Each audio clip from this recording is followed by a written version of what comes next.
Berdoa Allah Subhanahu wa taala pilih kita, Allah taala panjangkan umur kita sampai ke bulan Ramadan yang mulia yang tinggal beberapa hari sahaja.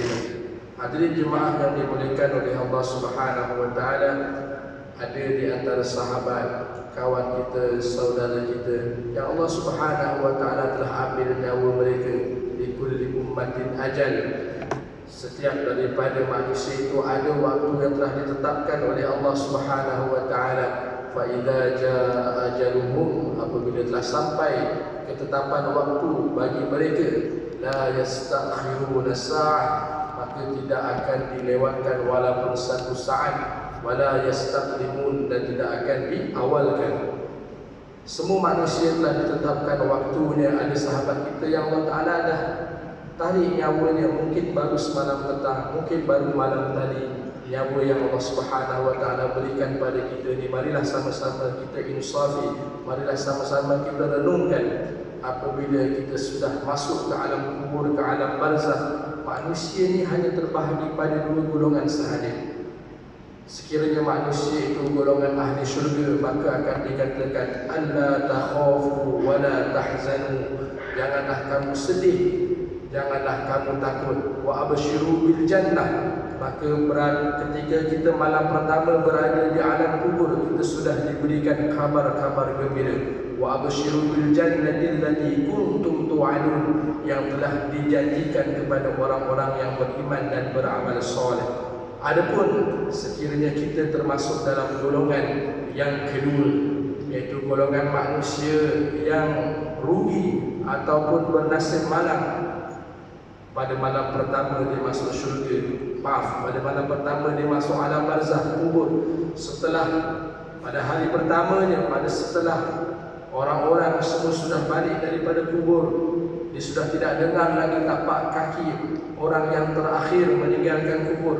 Maka ketika itu dikatakan hatta idza jaa ahadahumul maut, apabila datang salah seorang kepada kalian akan kematian, orang yang manusia yang rugi, yang tidak beramal soleh, yang banyak dosanya, qala rabbirji'un, hatta idza jaa ahadahumul maut qala rabbirji'un. Apakah permintaan pertama sekali mereka apabila mereka nampak malaikat yang ingin menyoal mereka di alam kubur? Apa mereka minta? Qala, mereka berkata, Rabbi, wahai Tuhanku, irji'un. Qala rabbirji'un, kami nak, aku nak kembali ke dunia. Aku nak kembali ke dunia. Allahu Akbar.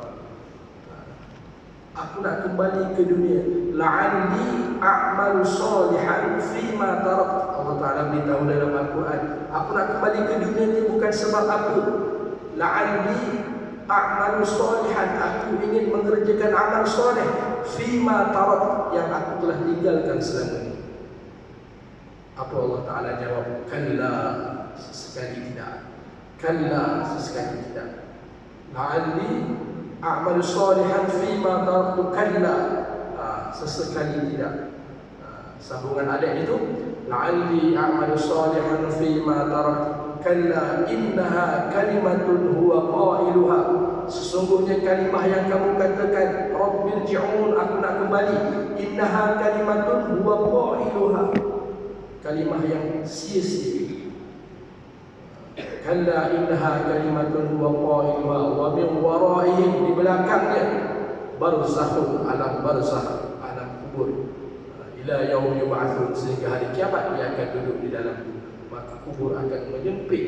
Mereka tidak dapat nak jawab soalan malaikat Munkar dan Nakir. Kesempatan yang Allah Subhanahu wa taala berikan kepada kita, sama-samalah tuan-tuan kita berdoa kepada Allah Subhanahu wa taala. Kita dalam nak beramal soleh, nak jadi hamba Allah yang baik, nak jadi hamba Allah yang taat, perlu minta kepada Allah Subhanahu wa taala, Allahumma habbib ilaina al-iman. Nabi SAW ajarkan doa. Manusia ni tuan-tuan, kita termasuk saya, asal minta doa saja, biasanya kita minta doa apa yang kita suka. Apa yang kita suka biasanya kita doa kepada Allah Ta'ala. Tak salah, bukan saya kata salah. Apa yang kita suka? Kita nak panjang umur, bagus. Kita nak sihat, tak nak sakit, betul. Kita nak murah rezeki, bagus. Itu semua tak jadi masalah. cuba kita buat kelainan sikit dengan doa kita. Kita minta apa yang Allah Subhanahu Wa Taala suka daripada diri kita supaya kita mudah nak buat amal. Nabi ajar doa.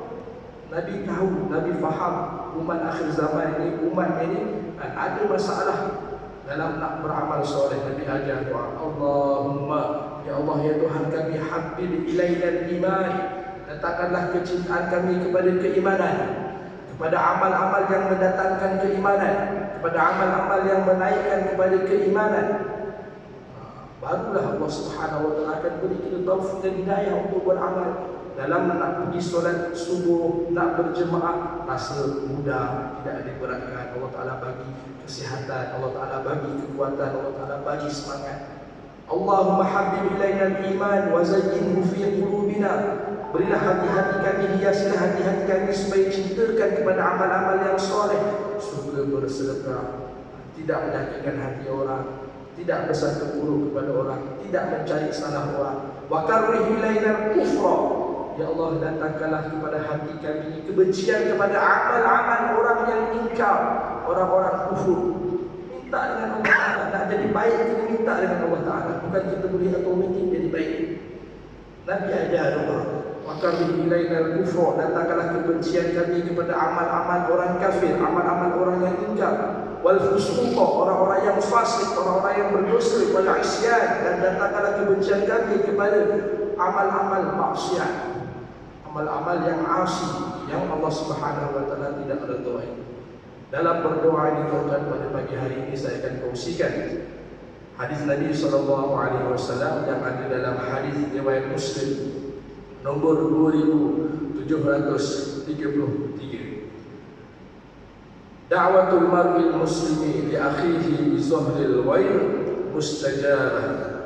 Kita tiap kali nak berdoa, maka ada sebenarnya waktu-waktu yang mustajab dan cara-cara bagaimana doa kita nak dikabulkan oleh Allah Subhanahu Wa Taala. Salah satu doa yang mustajab yang tuan-tuan dan puan-puan dapat waktu ni, dan kepada orang yang solat di rumah dia tak dapat waktu ni. Orang yang solat di masjid macam tuan-tuan puan-puan yang Allah Taala pilih di antara sekalian ramai manusia di sekitar kita, di hakikatnya tuan-tuan yang dapat solat berjemaah 5 waktu secara berjemaah. Saya ada dengar baru-baru ni, dah lama juga lah saya dengar mereka buat kajian. Rupanya tuan-tuan, lebih kurang 1% pun tak sampai saja orang yang boleh solat 5 waktu secara berjemaah. Logik kalau kita fikirkan.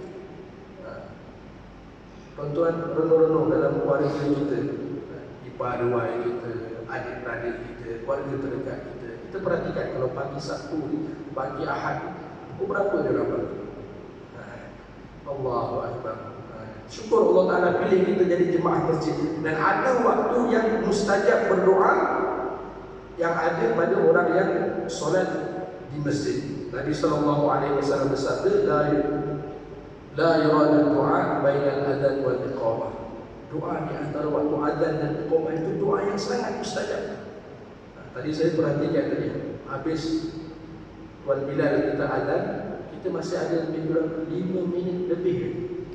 Waktu tu tuan-tuan, Masya Allah, yang sangat mustajab kita berdoa. Tapi malam ni tuan-tuan, termasuk saya tadi mengantuk. Allahu Akbar. Tapi waktu tu memang mengantuk. Tapi tuan-tuan waktu tu subuh lah biasanya. Dan waktu tak lama, 5 minit dan 3 minit. Itu waktu yang mustajab. Jangan kita habiskan masa kita dengan layan kita dengan tu. Jangan kita habiskan masa kita dengan bersembang dengan kawan-kawan sebelah, ataupun dengan kita main handphone, kita cek sana cek sini. Duk cek pula dekat skrin TV, oh 2 minit lagi, oh 3 minit lagi, oh Tok Bilal belum keluar lagi, oh Tok Imam macam tak sampai lagi. Itu semua buang masa. Gunakan masa yang pendek di antara 5 minit ini. Itulah waktu yang sangat mustajab berdoa. Dalam hadis ini tuan-tuan, sesungguhnya Nabi SAW bersabda, doa seorang muslim kepada saudaranya ketika saudaranya tidak mengetahuinya adalah doa yang dikabulkan. Doa seorang muslim kepada saudara muslim yang lain dalam keadaan bizuhril ghaib, dia tidak tahu kita mendoakan dia. Dalam doa kita tuan-tuan, tadi masa dah cantik dah antara waktu azan dan iqamah. Dan salah satu lagi yang menyebabkan doa kita mustajab, kita sebut nama kawan-kawan kita yang dia pun tak tahu yang kita mendoakan dia. Kalau kita doakan mak ayah kita, itu dah kewajipan. Doakan isteri kita, dah kewajipan. Anak kita, itu pun mereka dah tahu, insyaAllah kita akan doakan dia. Doakan nama orang lain. Contoh, nama Ustaz Uzi, kan? Ataupun tuan-tuan teringat dekat kawan-kawan lama tuan-tuan, ataupun ada kawan yang tuan-tuan suka sangat, mungkin dia baru habis tolong tuan-tuan, ataupun ada bos tuan-tuan yang tuan-tuan sayang sangat, ataupun ada bos-bos tuan-tuan yang mungkin tuan-tuan tak berapa sayang, pun boleh juga didoakan. Kita bukan nak apa tuan-tuan, sebab apa? Kita nak doa kita mustajab. Inda ra'sih, disambung hadis tadi, inda ra'sih, di sisi orang yang mendoakan saudaranya, malakun muwakkalun, maka akan ada malaikat yang bertugas untuk mengaminkan doanya. Kullama da'a li akhihi bi khair, ketika tatkala dia mendoakan kebaikan kepada saudara muslim dia yang lain, maka ketika itu ada malaikat yang mendoakan untuknya. Qala malakul muwakkalu bihi, maka malaikat yang mendoakan tadi akan berkata apa? Amin walaka bimislin. Tak kala dia mendoakan saudaranya dengan kebaikan, malaikat tersebut akan berkata, amin, kau akan mendapat semisal dengan apa yang kau doakan kepada saudara kita tadi. Berarti Allah Ta'ala akan hantar malaikat untuk mengaminkan doa kita. Dalam hadis ini apa yang kita boleh faham ataupun apa yang boleh kita ambil pengajaran, sebenarnya tak ada sebab untuk kita berasa iri hati ataupun dengki dengan orang lain. Sebab apa saya cerita begitu? Mungkin di antara kita ada yang Allah Subhanahu Wa Taala berikan lebih nikmat daripada setengah yang lain. Mungkin ada setengah kawan kita yang Allah Taala beri dia nikmat, mungkin nikmat harta yang lebih melimpah ruah. Jadi sebenarnya di situ ada peluang untuk kita dapat doa malaikat. Dengar macam pelik. Apa maksudnya? Begini, contoh, kalau kita nampak ada saudara kita ataupun kawan kita yang Allah Ta'ala beri nikmat yang lebih daripada kita, dalam hati kita doakan, ya Allah, kayalah dia, ya Allah. Ya Allah, kau gunalah harta dia untuk di jalan-Mu, ya Allah. Kau berkatilah hidup dia, ya Allah. Dalam masa yang sama kita mendoakan kebaikan untuk dia, dan Allah Subhanahu Wa Ta'ala akan hantar malaikat, amin walaka bimislih. Ya Allah, makbulkanlah, berilah sebagaimana yang dia doakan kebaikan kepada saudara muslim dia yang lain. Kita tak perlu duduk depan dia doa dulu. Cukup kita pandang dia, ya Allah, kayanya lah orang ni, ya Allah, besarnya lah kereta orang ni, ya Allah, besarnya lah rumah orang ni, ya Allah, banyaknya lah duit dia, banyaknya lah harta dia. Dalam hati kita, ya Allah, inilah waktu kita nak dapat doa mustajab. Mula-mula kita doakan kepada dia, ya Allah, kau berkatilah harta dia, maka insya-Allah harta kita pun Allah Ta'ala akan beri keberkatan. Mungkin bertanya-tanya dalam hati kita, buat apa nak doakan tu? Bagi Allah Ta'ala tambahkan harta dia lagi, dah banyak harta. Baik kita doakan kepada orang yang tak berharta, orang yang susah, supaya jadi baik, supaya jadi lebih senang. Itu pun bagus juga. Kalau ada orang yang susah, kita doakan supaya dia jadi baik, supaya dia jadi lebih mudah kehidupannya. Kalau ada orang yang senang pun kita doakan supaya Allah Ta'ala beri dia tambah senang. Bukan apa tuan-tuan, kita nakkan doa malaikat tadi. Doa malaikat itu ada pada, datang pada diri kita.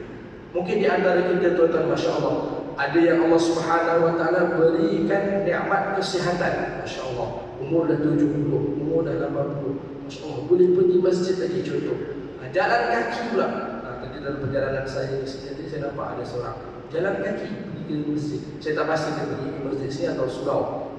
Saya rasa umur dia mungkin dah 60 lebih ke atas. Masya Allah, Allah Ta'ala bagi kesihatan, boleh berjalan kaki. Pandanglah dengan pandangan yang positif dan kita minta doa. Ya Allah, sihatnya dia, ya Allah, sihatnya Tuhan Hadi, kau berilah dia tambah lagi sihat, kau berilah dia keberkatan dalam umur dia, mudah untuk taat perintah Allah Ta'ala. Dalam masa yang sama kita doakan siapa? Kita doakan diri kita sendiri. Kalau kita pandang daripada sisi positif, kita akan dapat positif. Kalau kita pandang dari segi negatif, dia sihat boleh dah, duit dia banyak, kan? Dia punya hospitality dia berapa, kan? Dia punya medical card bulan-bulan berapa, kan? Tengok orang kaya boleh tak? Dia mak ayah dia pun kaya, tak dapat apa-apa kita. Cuba kalau kita pandang orang yang Allah Ta'ala beri nikmat yang lebih daripada kita, dalam masa yang sama kita applykan hadis ni, mudah-mudahan tuan-tuan Allah Ta'ala akan hantar malaikat sebagaimana janji Nabi tadi, akan berdoakan kita juga dapat perkara yang sama. Salah satu doa yang insya-Allah Allah Subhanahu wa taala akan kabulkan. Contoh, kan? Kita beri lagi contoh. Kita dizalimi. Contoh kita dizalimi. Salah satu doa yang mustajab juga tuan-tuan apabila kita ni dizalimi. Ada orang aniaya kita. Itu sebab tuan-tuan kita kena hati-hati. Aniaya ni betul. Bukan aniaya ni contohnya orang bunuh kita saja, ataupun negara kita kena perang, ataupun kita ditawan, ataupun negara kita diserang dengan musuh-musuh. Bukan itu saja kezaliman. Kita asal zalim aja, kita rasa macam benda besar, kerajaan zalim lah. Kadang benda-benda kecil-kecil ni tuan-tuan, kita aniaya orang yang menyebabkan orang marah kepada kita, dan dia itu rasa diri dia teraniaya dan doa dia dimakbulkan.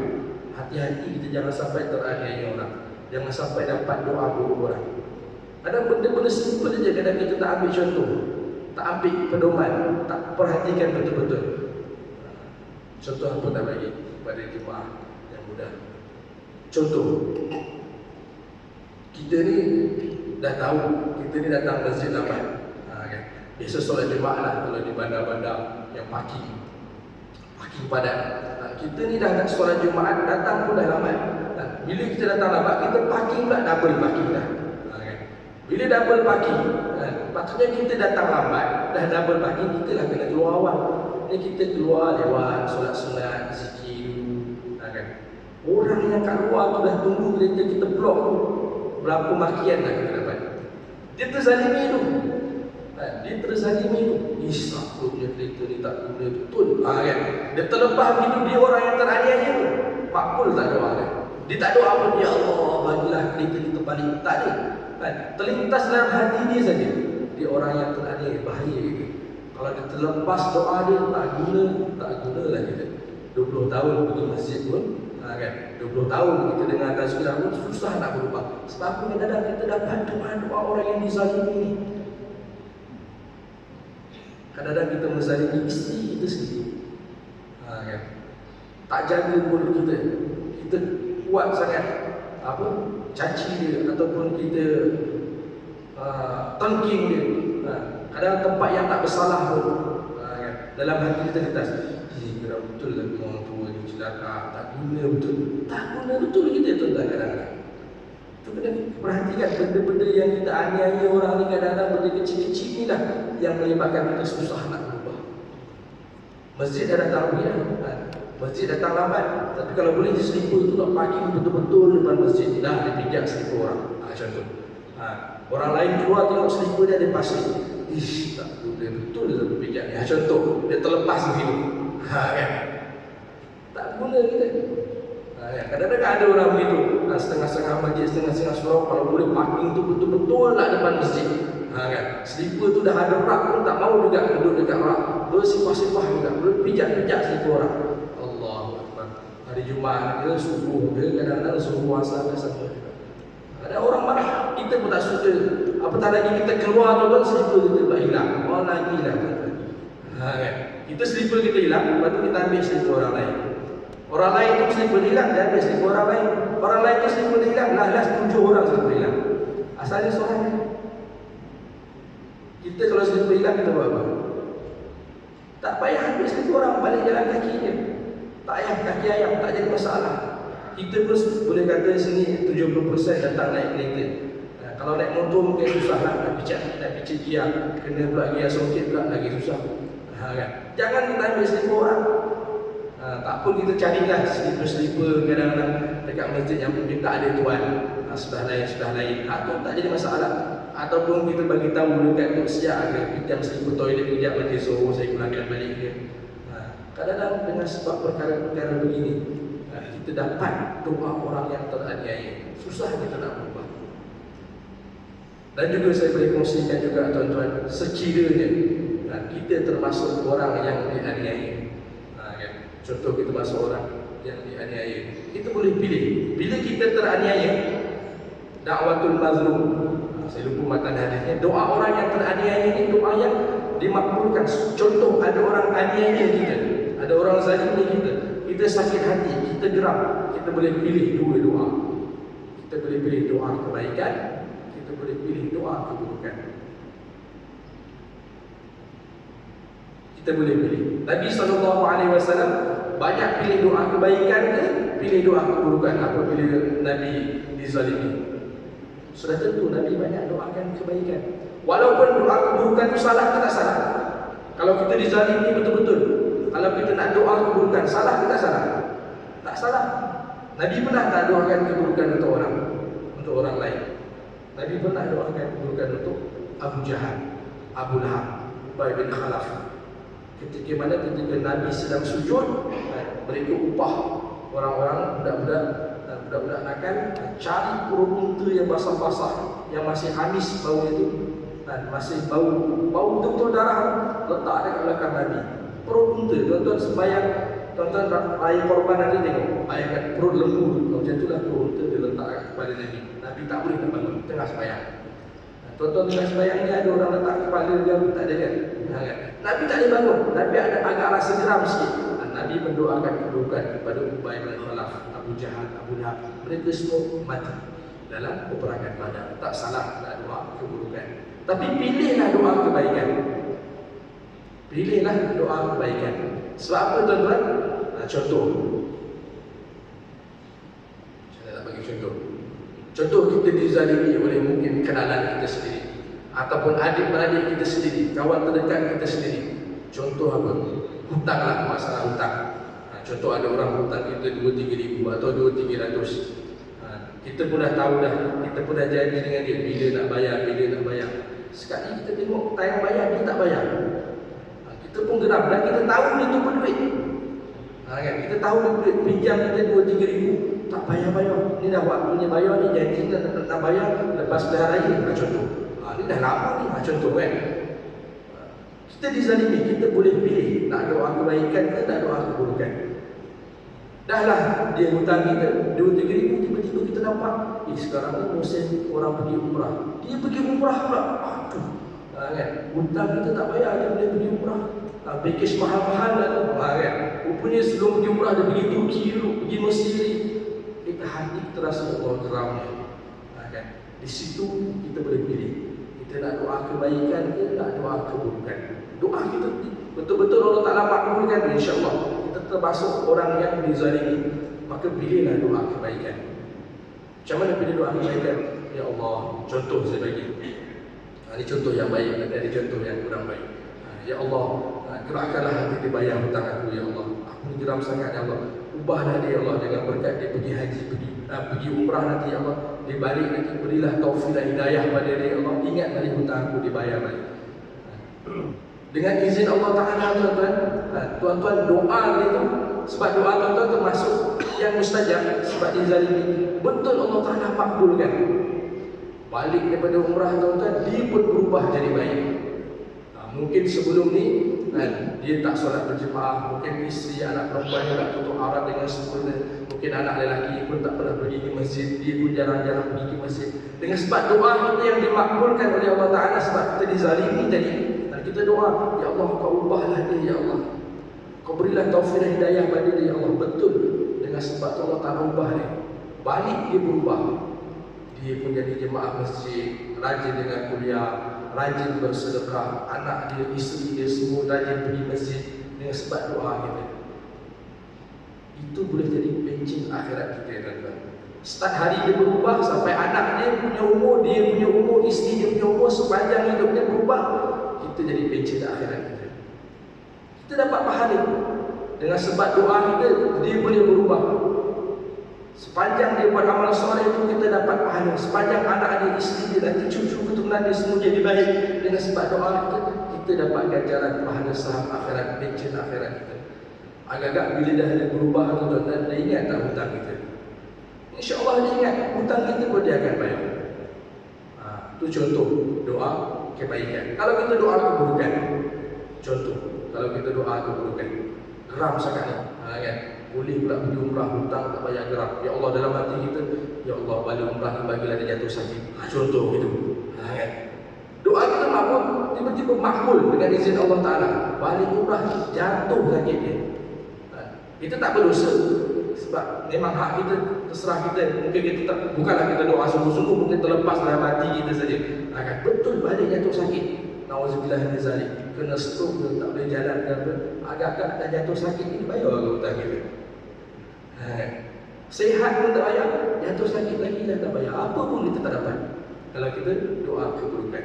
Kalau kita doa kebaikan macam tadi, dia berubah sepanjang hidup dia jadi pencet akhirat kita. Itulah tuan-tuan dan puan, kita mendoakan kebaikan kepada saudara muslim kita yang lain. Allah Ta'ala akan bantu hantar malaikat mengaminkan doa kita. Begitu juga tuan-tuan, mungkin dalam kehidupan seharian kita keluar masjid tengok slipper hilang. Dalam hati kita ubah, daripada kita kata tak guna untuk sampai curi, dalam hati kita, ya Allah, berilah taufik dan hidayah pada orang yang sengaja ambil slipper aku ni, ya Allah, ubah perangai dia. Dengan sebab kita doa tu, dia ubah perangai dia, tuan-tuan. Agak-agak macam ni. Jadi saham akhirat kita. Kita bawa kereta contoh bawa kereta ni selalulah jadi isu kan. Bawa kereta, kita nak melintas masjid, nak melintas masjid, tunggu kereta lalu sana lalu sini, tak boleh nak melintas. Tiba-tiba ada satu kereta, kita tunggu dia tak bagi signal, ni dia pun nak masuk masjid. Kan? Kita nunggu nak melintas kan, dah rupanya nak masuk masjid. Kalau dia bagi signal, dah lama kita keluar. Kan kita marah biasa kalau orang tak bagi signal. Kan kita marah, ish, tak guna betul, lama je haji pergi masjid tapi tak bagi signal. Contoh, kan kita marah dulu. Itu kita orang yang teraniaya kan, bisa ini. Kan? Ubah, lepas ni kita dah mengaji, kalau nampak orang tak bagi signal, doakan kebaikan dia. Ya Allah, mungkin dia lupa, ya Allah, berilah ingatan pada dia, lepas ni dia pakai signal dia. Agak-agak tuan-tuan, lepas ni kalau Allah Ta'ala makbulkan doa kita yang teraniaya tadi, tiap kali dia ketik signal, dapat pahala kita. InsyaAllah mudah ni tuan-tuan. Kalau kita doakan kebaikan kepada orang lain, Masya Allah, Allah Ta'ala akan kembalikan kebaikan pada diri kita. Kalau kita nakkan kebaikan datang dalam diri kita, doakan yang baik-baik kepada orang lain. Jangan fikir jauh-jauh, anak-anak kita sendiri. Jangan sampai kita terlepas, tak guna betul, pemalas betul kamu, nak kerja jadi apa kamu. Itu semua boleh jadi doa lah. Dalam kita ni, ibu bapa ni, bahkan orang tua mulut masih. Kalau bahasa agama miskin, doanya makbul. Jangan sampai kita terlepas perkara-perkara yang tidak elok. Hati-hati dengan doa orang yang dizalimi, dan banyakkanlah kita berdoa kepada perkara kebaikan. Dan salah satu juga tuan-tuan yang menyebabkan doa kita insya-Allah dimakbulkan oleh Allah Subhanahu wa taala, Nabi sallallahu alaihi wasallam ada bersabda dalam hadis riwayat Ibnu Majah. Satu ketika Nabi sallallahu alaihi wasallam ada terdengar seorang sahabat berdoa, Allahumma inni as'aluka bi anni asyhadu annaka antallah la ilaha illa antal ahad as-samad alladzi lam yalid wa lam yulad wa lam yakul lahu kufuwan ahad. Kemudian Rasulullah sallallahu alaihi wasallam bersabda, sesungguhnya dia sudah memohon kepada Allah Subhanahu wa taala dengan nama-Nya yang paling agung, yang jika ia diminta maka Allah Subhanahu wa taala akan memberi, jika ia digunakan untuk berdoa maka Allah Subhanahu wa taala mengabulkan doanya. Sunan Ibnu Majah nomor 3111. Nabi SAW dengar seorang sahabat berdoa dengan menggunakan surah Al-Ikhlas. Dalam berdoa ni tuan-tuan, sahabat ni dia berdoa, dia memuji Allah Subhanahu wa taala dengan menggunakan surah Al-Ikhlas. Dalam kita berdoa, kita ada puji Allah Ta'ala, betul? Biasanya apa? Sekurang-kurangnya Alhamdulillahi Rabbil Alamin, segala puji bagi Allah, Tuhan sekalian alam. Sahabat ni tadi dia menggandakan pujian dia kepada Allah Subhanahu wa taala dengan menggunakan surah Al-Ikhlas. Dia ikhlas semata-mata kepada Allah Ta'ala, dia puji Allah Ta'ala itu dengan menggunakan surah Al-Ikhlas. Surah Al-Ikhlas ni tuan-tuan, cuba kita lihat terjemahannya. Qul huwallahu ahad. Katakanlah Allah Subhanahu wa taala yang satu, yang Maha Esa. dan tempat meminta segala sesuatu yang tidak melahirkan dan tidak dilahirkan dan tidak ada sesuatu apapun yang sama dengannya. Maknanya dipuji Allah Subhanahu wa taala dengan surah Al-Ikhlas tadi. Nabi dengar, Nabi bagi tahu, dan Nabi bagi tahu doa kamu akan dikabulkan. Allahu Akbar. Salah satu menyebabkan doa kita dikabulkan, kita puji Allah Taala dengan guna surah Al-Ikhlas. Agak-agak ada ke satu minit kita baca surah Al-Ikhlas? Tak sampai. Mungkin 5 saat je. Bismillahirrahmanirrahim. Alhamdulillahirabbil alamin. Qul huwallahu ahad, Allahu samad, lam yalid wa lam yulad wa lam yakul lahu kufuwan ahad. Doa lah, doa Melayu ke, doa bahasa Arab ke, kalau tuan-tuan orang Jawa, doa bahasa Jawa ke, bahasa Banjar ke. Allah Subhanahu wa taala dengar semua. Mulakan dengan surah Al-Ikhlas, itu pun boleh menyebabkan Nabi bagi tahu sesungguhnya dia sudah memohon kepada Allah dengan nama-namanya yang paling agung. Jika dia minta, maka Allah akan memberi. Jika dia digunakan untuk berdoa, maka Allah Subhanahu wa taala akan kabulkan. Dan juga tuan-tuan yang terakhir, alang-alang kita baca surah Al-Ikhlas ni 1 kali, kita baca 3 kali. Sebab apa? Innaha la ta'dilu thuluthul Quran. Sesiapa yang membaca 1 kali surah Al-Ikhlas bersamaan 1/3 daripada Al-Quran, 10 juz. 2 kali 2/3, 20 juz. 3 kali 3/3, 30 juz. Maknanya kalau kita baca 3 kali, insya-Allah pahalanya sebagaimana hadis Nabi sallallahu alaihi wasallam menyamai pahala khatam Al-Quran. Jadi tuan-tuan, dalam setiap kali kita berdoa, biasa kita akan doa diri kita dan kedua ibu bapa kita. Bila kita ingat kedua ibu bapa kita, mungkin mereka dah lama meninggalkan kita, dah di alam kubur. Kalau macam saya, ayah ada lagi, mak dah meninggal. Bila lagi kita nak berbakti pada mereka? Bila lagi kita nak sampaikan pahala amalan kepada mereka? Soleh sawab. Sampai insya-Allah. Ada yang mengatakan sampai, ada yang mengatakan tak sampai. Tapi dalil yang kuat, ijma', dia katakan majoriti, dia katakan sampai pahala orang yang mendoakan ataupun orang yang membaca sesuatu, sampai pahala pada mereka. Masalahnya kita semua tak pernah meninggal, tak tahu sampai ke tak sampai. Kan ada yang dah meninggal, insya-Allah sampai tuan-tuan.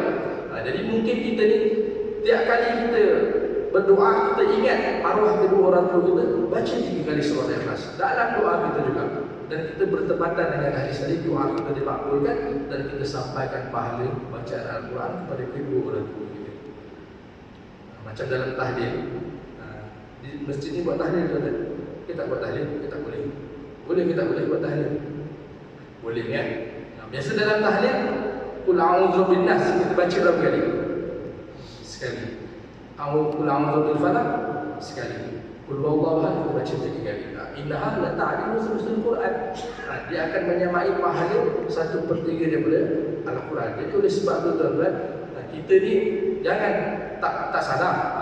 Ingat kedua orang tua, kita buat tahlil, majlis tahlil, panggil jiran-jiran, panggil orang masjid datang rumah kita, bagus, tak jadi masalah. Kan? Ini kalau boleh kita jadikan amalan ni, amalan tiap-tiap hari kita 5 waktu solat. Tiap-tiap lepas 5 waktu solat kita sampaikan pahala kepada mereka. Betapa bahagianya mereka itu. Dalam doa kita sendiri, alang-alang kita baca sekali, kita bacalah 3 kali. Boleh tuan-tuan? Dan kita ajar, kita mula-mula amalkan dulu. InsyaAllah Allah Ta'ala sampaikan pahala kepada kedua arwah ibu bapa kita. Nanti kita meninggal pun kita ajar juga kepada anak-anak kita. Kalau kita nak orang buat baik dengan kita, kita kena buat baik dengan orang lain. Bila kita buat baik dengan mak ayah kita yang dah di alam barzakh, insya-Allah suatu hari nanti kita di alam barzakh, anak-anak kita pun akan sampaikan pahala kepada kita. Boleh tuan-tuan ya? Mudah-mudahan tuan-tuan pertemuan kita yang saya akan selepas subuh ini adalah sesuatu yang kita belajar dan adalah sesuatu yang kita boleh amalkan. Dan segala yang baik dan buruk itu semua datang daripada Allah Subhanahu wa taala. Sekiranya saya ada terkesan bahasa dan salah silap, saya minta maaf pada tuan-tuan, puan-puan, dan saya minta ampun pada Allah Subhanahu wa taala. Dan marilah sama-sama kita berdoa, mudah-mudahan Allah Taala panjangkan umur kita dalam kebaikan. Mudah-mudahan Allah Ta'ala guna harta, masa, diri kita dan untuk agama Allah Subhanahu Wa Ta'ala. Perbanyakkan amal-amal soleh dan jauhilah kawan-kawan ataupun sahabat-sahabat mungkin yang boleh menjauhkan kita daripada Allah Subhanahu Wa Ta'ala, dan yang banyak bercerita buruk dan yang banyak mengata Minta Allah Subhanahu wa taala pertemukan kita dengan kawan-kawan yang baik. Minta Allah Subhanahu wa taala berikan kita ketenangan hati, keluarga yang baik-baik. Semua kena minta dengan Allah Subhanahu wa taala. Salah satu doa yang dimakbulkan tadi saya dah ceritakan tadi panjang lebar. Dalam doa tu doalah tuan-tuan untuk kebaikan dunia kita dan kebaikan akhirat kita. Mudah-mudahan Allah Subhanahu wa taala matikan kita dalam keadaan husnul khatimah, kematian yang baik. Allah taala jauhkan kita daripada azab kubur, memasukkan kita ke dalam syurga tanpa hisab. Amin ya rabbal alamin. Segala yang baik semua datang daripada Allah taala, yang tidak baik pun datang daripada Allah taala. Mungkin dengan sebab kelemahan dan dosa saya, dan sama-sama kita jadikan majlis kita ini sebagai maghfirah, majlis pengampunan dosa. Maka Nabi SAW ajarkan kepada kita, bacalah setiap kali habis majlis ilmu dan bacalah doa tasbih kafarah. Mudah-mudahan Allah taala ampunkan dosa kita semua. Kita baca sama-sama, ikut saya. Bismillahirrahmanirrahim. Subhanakallahumma wa bihamdika asyhadu an la ilaha illa anta astaghfiruka wa atubu ilaik. Sekali lagi. Subhanakallahumma wa bihamdika asyhadu an la ilaha illa anta astaghfiruka wa atubu ilaik. Allahumma inna nas'aluka ilman nafi'a. Ya Allah, berilah kami ilmu yang bermanfaat, wa amalan mutaqabbala, amalan yang diterima semuanya, wa shifaan min kulli da', berilah kami kesembuhan daripada penyakit zahir dan juga penyakit batin. Wa sallallahu ala sayyidina Muhammad wa ala alihi wa sahbihi wa sallam. Walhamdulillahi rabbil alamin. Taqabbalallahu minkum wa billahi taufiq wal hidayah. Wassalamu alaikum warahmatullahi wabarakatuh.